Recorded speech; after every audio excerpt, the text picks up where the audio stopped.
Hey, this is Ivan, and I am broadcasting on behalf of Fit at 50. And today's topic is called Are You the Enabler?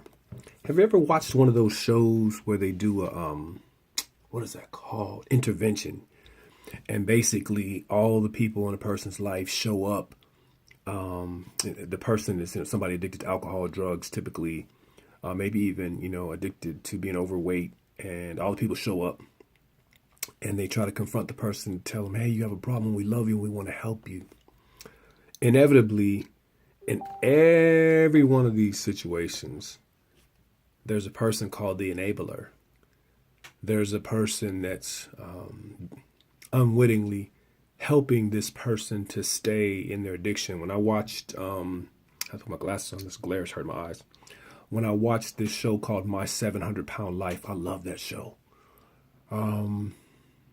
It's kind of sad. I almost had a minute there.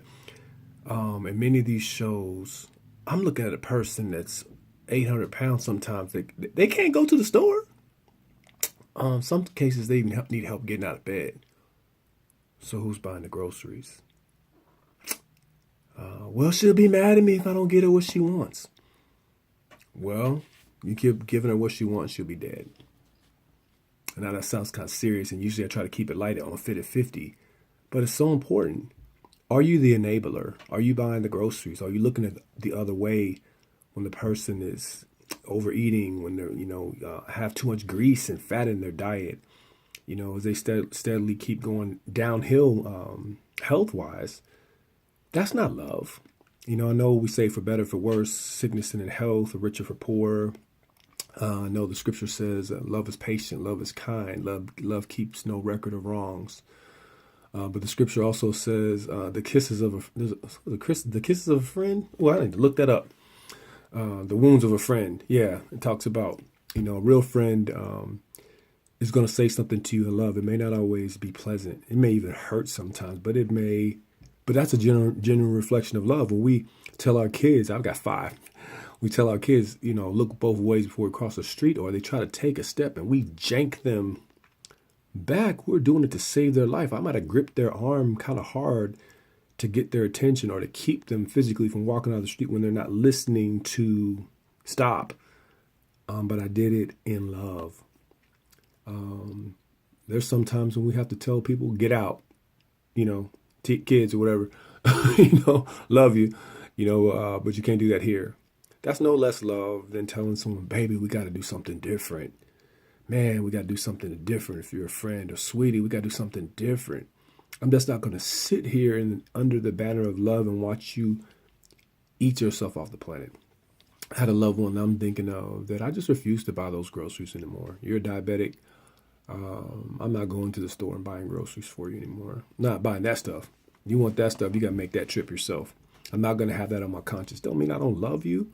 Quite the opposite. Because I love you, I want to see you live a long life. I want to see you stay on this planet as long as possible. Oh, we all got to die sometime. How about tomorrow? You want to die tomorrow? How about, what's today? Today's Tuesday. How about Wednesday? You can step in front of a truck. You can jump off the edge of a building. You can accelerate your departure from Earth. So don't get so spiritual and deep and think that, oh, God's got this day on the calendar, that I'm going to die and there's nothing I can do about it to prevent it or to accelerate it. You can certainly accelerate it. A lot of people have. I don't want to be somber, but I don't know any other way to approach it and just say there's in the enabler's head is this notion that if I don't give them this harmful thing, I don't love them. And that's just a lie. That's a deception.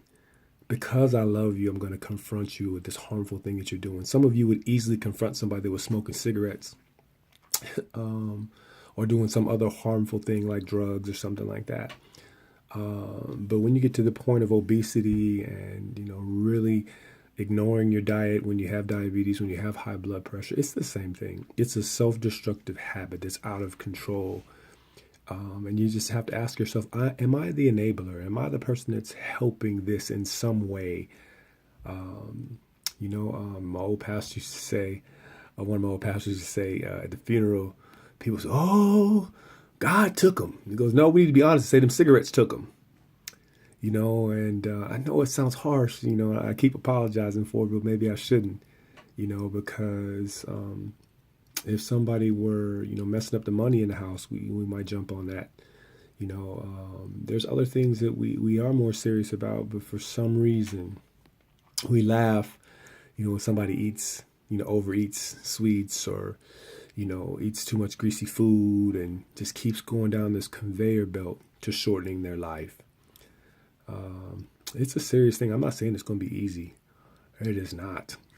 It is not an easy thing to deal with. I've been married and I know making the wrong comment at the wrong time can really ruffle some feathers. Um, Ruffle feathers or wooden box. You know, um, I really love you. There's no way that I'm going to let you hurt yourself, even in small increments. It may not look like you're hurting yourself, but look in your medicine cabinet, the truth's going to be there. If you're 50 and over and you've been overeating and ignoring your diet and stuff, it's going to show up in your medicine cabinet. It's going to show up in your doctor bills. If I love you with any genuine sense of the word, love, I'm going to do my very best to make sure that I'm helping you avoid things that are going to be harmful to yourself. Certainly not going to be a party to it, and maybe that's just it. Maybe you haven't seen your role in it. Maybe you haven't seen how you're contributing to this other person's addiction. I encourage you to look at a show on intervention. Look at My 700-Pound Life. Look at those things and pick out the enablers. Then ask yourself, am I the enabler in my household? Am I the enabler? Am I one of the enablers? How do I escape being the enabler? Last point. If you loved me, I'm helping you. If you loved me, you wouldn't get mad at me because I decided to stop helping you hurt yourself. If you loved me, when I try to help you, you wouldn't go off on me. That's not love for me. It's another way to think about it. So again, this is Ivan, Fit at 50. The whole point of Fit at 50, and beyond is that we can have and enjoy life, that we can live a longer life. We can extend our life by the choices we make on a day-to-day basis. Doesn't mean, my daughter told me recently, Dad, you don't have to be perfect. And she's right. It doesn't have to be this maniacal calorie counting, thing. I don't count calories at all. I don't count calories. I read labels.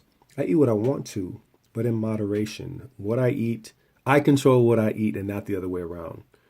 Just because I see it doesn't mean I have to eat it. The food doesn't control me. And it takes some discipline, but it's worth it. It is so worth it. This is Ivan, Fit at 50, signing off. Have a great day.